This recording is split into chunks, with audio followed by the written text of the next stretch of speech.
Okay, man. Um, so instead of giving my thoughts on Money in the Bank, not just Money in the Bank, but also everything else, holy crap, man. My gosh. What a weekend that we just had. What a weekend start of the week that we just had. Um, so to recap everything that happened, first of all, holy jeez. Holy jeez. I mean, things were actually really solid.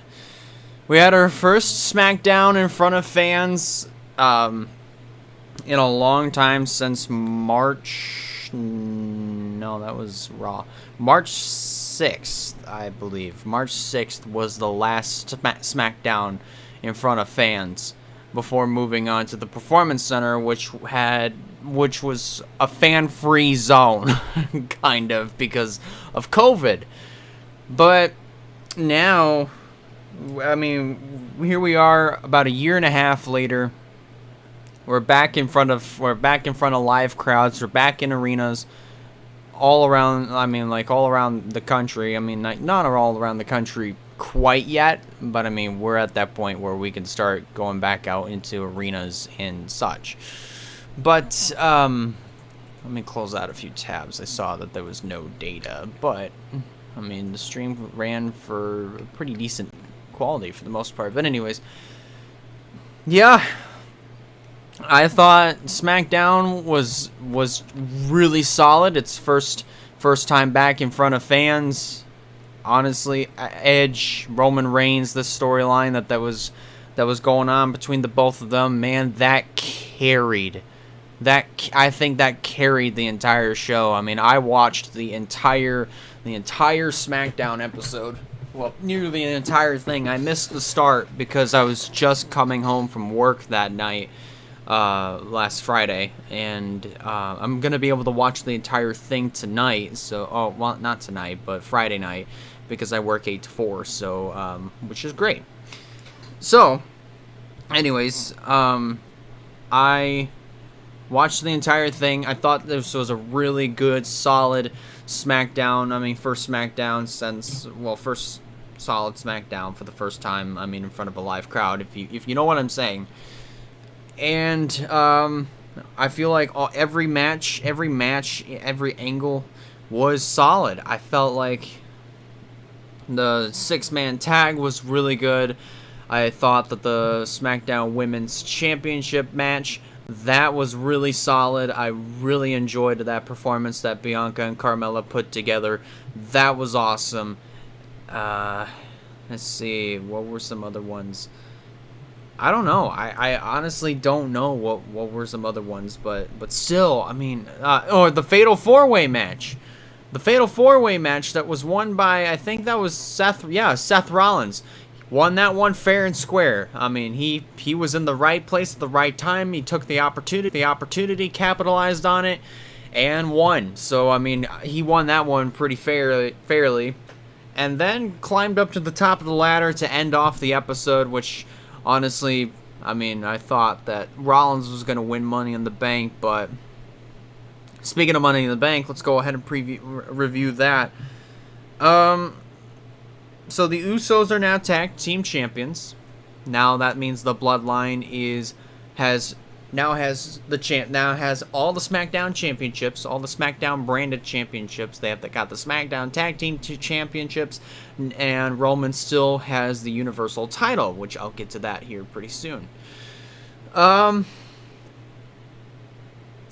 The women's Money in the Bank ladder match, that was kind of chaotic. I'm more particularly talking about the ending, because the ending was, I mean, that was the only thing that I've seen. But I did see some moments from the match, I mean, that were actually pretty good. I really kind of liked Alexa Bliss's new gear, but I mean, it kind of felt weird because you got used to seeing her in like the skirt and shirt and all that stuff. But once she unveiled her gear, I mean, like, wow. I mean, it fits her character. She kind of has now this mix of this brand new character that she has, I mean, that she's had for the last year, and also, like, the Alexa Bliss of old. So, I mean, I really did like it. But yeah, I mean, that Sister Abigail that she delivered, man, that was vicious. The way she did it was just absolutely vicious.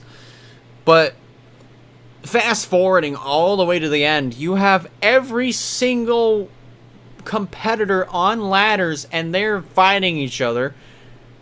Liv Morgan looks like that she's about to get the briefcase. I mean, from what I've heard, the fans were 100% behind her. Yeah, like really 100% behind her. And then out of nowhere, Nikki Cross rolls back into the ring, climbs up, and just ever so casually, just casually brushes off everybody else around her and just grabs the briefcase in the most casual way possible. Like she wasn't even fazed by anybody around her. Like nobody attacked her at all. She just casually went up there and grabbed the briefcase and ran away with it. I mean, the fans, I think, were also behind Nikki too. I mean, but just the way that ended, though. I mean, that it was chaotic, but holy jeez, man. I mean, like, it was kind of like a mystery. I don't think I've ever seen anything like that before, other than when you're going after the 24/7 title. Which I heard that Reginald won that one, so I mean, but that was only on Raw, so I mean, good for him. Anyways,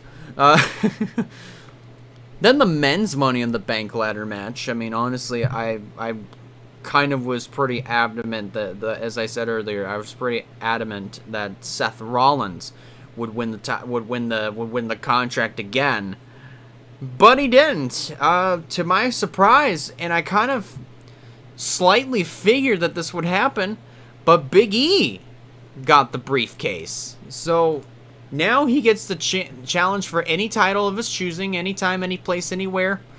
He could do it on. He could just show up on Raw and win the WWE title. He could show up on SmackDown. He could go into the next episode of SmackDown, cash in on Roman Reigns, and become the Universal Championship. I mean, any arena. He could freaking do this. To anybody. He could go. He could bring a ref with him. He could cash in his Money in the Bank contract, let's say at an Applebee's, and get the title there. I'm just over exaggerating on that, by the way. Then the main event. The main event of the night, the Universal Championship match between Edge and Roman Reigns. That was good. That was good. I mean, that was really good. I mean, seriously, though. I mean, they put together a heck of a show. From what I've heard, there were some interferences. I mean, the Usos tried to come out and interfere after... this was after the Charles Robinson got injured, quote-unquote, because, let's be honest, like, it's almost like a ref takes a bump, and they just straight up, they're just straight up, oh, I'm injured, or something like that. You could literally poke them, and they'll just fall to the ground, just like, oh, I'm injured. But yeah, the Usos came out.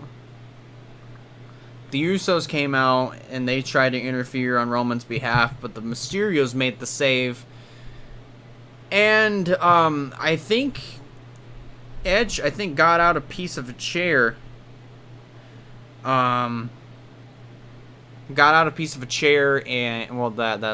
chair, and then used that to try to make Roman tap out. I mean, there were a couple times where I thought Edge was gonna win, but freaking Seth Rollins comes out, interferes not once but twice. One of which he kicks Roman, well, not kicks Roman, he kicks Edge in the head, casually just walks away. Then Edge, it looks like he's gonna win it again. Well, he's gonna try to win. He's so close. He's right there. Then Rollins comes back out, interferes. He gets the bump. He gets hit. But that interference was enough for Roman to capitalize and win the title, or retain it rather. So I mean, there's that.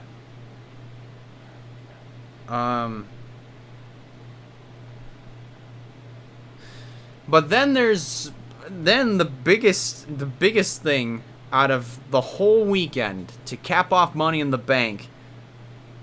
The long-awaited return of John Cena. So you knew it was gonna happen. I mean, they've been literally teasing that John Cena was gonna return for weeks.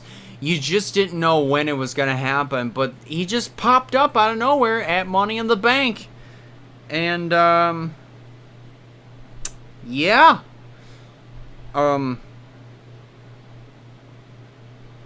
yeah. So Cena managed to get the win. Well, he didn't manage to get the win. He hasn't won anything yet, but he won over the fans with his return. So I can consider that a win. But it was a good way to cap off Money in the Bank, and then Raw comes up. I mean, the first Raw in front of fans in a long time. How about that? John Cena was a part of the first SmackDown with no fans. Then he's a part of the first Raw with fans. So,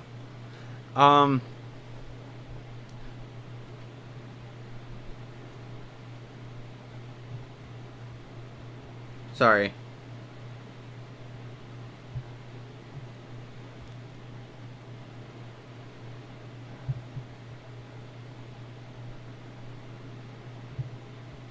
Anyways, sorry, I was getting text. So yeah, I mean, you had Raw in front of fans. I thought that was actually really solid, but oh my goodness, I mean, I feel like since fans are now back in arenas, the WWE is back on the road. I mean, I'm really happy to see that the fans are back and they're more connected, they're more engaged, because they've missed this feeling. And you know, I mean, like, it's you know, I mean, it's great. I feel like WWE is a lot better now with fans than, I mean, without fans. I mean, whether it be virtually there or not, you know. But don't get me wrong, I feel like the Thunderdome was a good concept. By the way, good morning / afternoon, Sean. I was gonna say that, but you know, I was still kind of I'm still going. But yeah, I feel like it's better. It's better now than what it was initially when the pandemic had hit full swing. But you know, it's good to see that things are finally starting to get back to some form of normalcy. I'm really happy to see fans back in the stands. I'm really happy to see that WWE, AEW, Impact recently had Slammiversary in front of fans for the first time in a long time. I was wondering when they were going to do that, and they finally managed to do it at Slammiversary. You had a lot of returns there. I mean, you had Mickie James come back. You had some other people who I didn't know of come back, or either come back or make their debut. Thunder Rosa made an unexpected debut against Deonna Purrazzo for the Knockouts title. So I mean, that was cool. Ring of Honor recently came back in front of fans. So that, I mean, that was great. That was also great to hear and also see as well. So, you know, I mean, like, it's great to see that some of these companies are now getting back on full swing, getting back into the swing of things with fans, and also trying to connect and engage with them with the storylines and emotions and all that this other type of stuff. And I can't wait to see what the future holds. I mean, this is going to be interesting. But anyways, thank you guys a lot for watching. If you liked the video, go ahead and give it a like. And if you have not considered subscribing yet, I recommend you do so to keep up with some fine content coming out in the near future. And that about does it for me. I'll see you in the next one.